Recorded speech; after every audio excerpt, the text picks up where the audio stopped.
अस्सलाम वालेकुम। आज हम देखते हैं एक एग्ज़ाम केस जो कि अल्ट्रासाउंड से शुरू होता है और फिर सीटी या एमआरआई पे ये ख़त्म होता है। इम्पॉर्टेंट केस है, इजी केस है, इसको आप देखें। तो ये पेशेंट आपको क्लिनिकल हिस्ट्री एग्ज़ाम में अगर टॉक्स है तो उसमें बताएंगे कि राइट इलिक फोसा पेन है।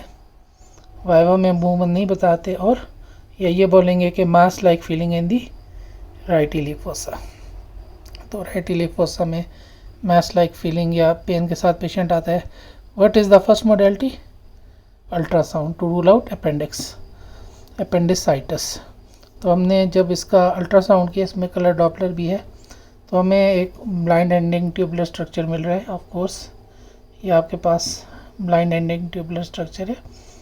ब्लाइंड एंडिंग ट्यूबुलर स्ट्रक्चर, इसकी वॉल्स देखिए, दे आर फेयरली थिन।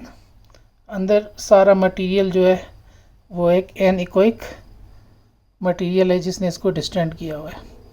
दूसरी चीज़ देखें कि इसके जो फैट है उसमें कोई फैट स्ट्रैंडिंग इतनी सिग्निफिकेंट नहीं है, वॉल थिकनेस इतनी सिग्निफिकेंट नहीं है, कोई लिम्फ नोड्स वगैरह नहीं है। तो ये इसमें पर्टिकुलर चीज़ है। उसके अलावा अगर आप इसके पोस्टीरियरली देखें तो ये पोस्टीरियर एक्रोस्टिक एनहांसमेंट आ रही है। ये सारे इसके आपने अल्ट्रासाउंड कैरेक्टर्स बता दिए एग्जामिनर्स को। हम नेक्स्ट इसका सीटी स्कैन करते हैं before discussing the diagnosis, although some of you might get the diagnosis.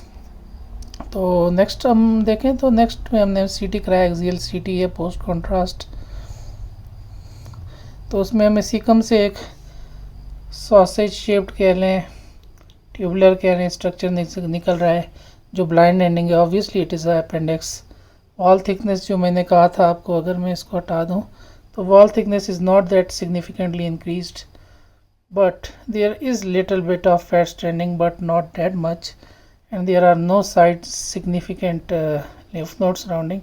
So हम appendicitis पे ज़्यादा सोच नहीं रहे, although there is a infective element।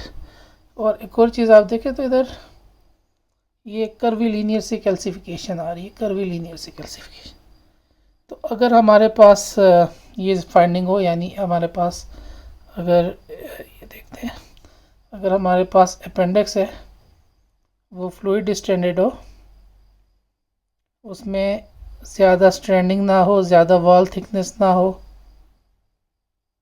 और साथ कर्वीलीनियर कैल्सिफिकेशन हो या पंक्टेट कैल्सिफिकेशन हो, तो हम सोचते हैं अपेंडिसियल म्यूकोसील के लिए। अपेंडिसियल म्यूकोसील क्या है? अपेंडिसियल म्यूकोसील ये एक बिनाइन ट्यूमर है। इसकी ट्रीटमेंट क्या करेंगे? ट्रीटमेंट इसकी एपेंडेक्टमी करेंगे।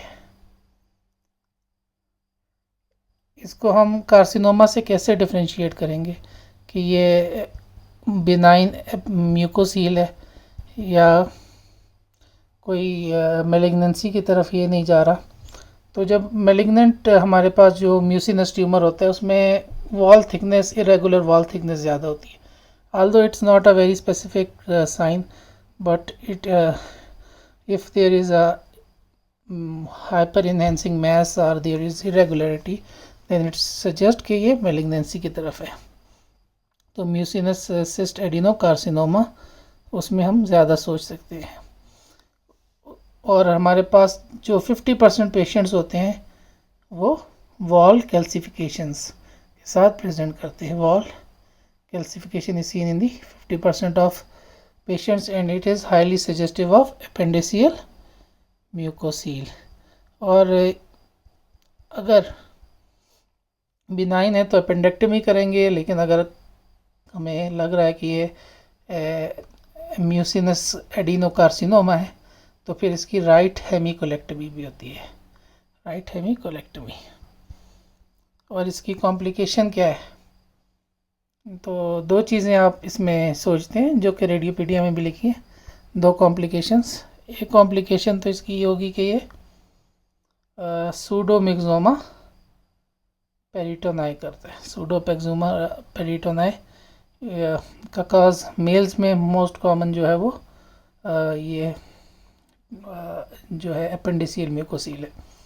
और सेकंड चीज़ जो ये कर सकता है कि it can become a source of interception, तो ये lead point of the interception बन सकता है। तो ये इसकी ग्रॉस इमेज है, आप देखें म्यूसिनस कंटेनिंग अपेंडिक्स, ये सारा अपेंडिक्स है।